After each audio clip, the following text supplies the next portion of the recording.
Okay, we have a Bridgeport with a 2-axis PROTOTRAK A.G.E 2 control. We're going to run it for you. The machine has 2-axis CNC, 3-axis digital readout. So in the 2-axis, he's moving right there, the Y-axis, through the pendant control. You have 12 inches of Y and you have 26 inches of X and a 9x42 table. You have X and Y ball screws and servos.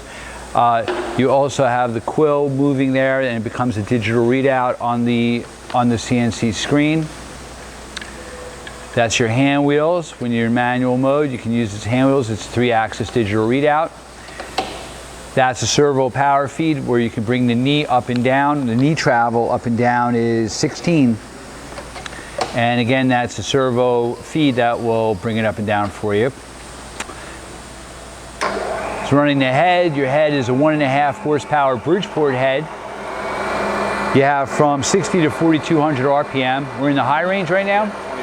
2,500 in the high. 800. It's an R8 spindle. He's going into low gear. Machine also does, that's a low gear. Sounds nice. Okay, machine also does have a CURT air actuated power drawbar. And hey, thank you for watching our video.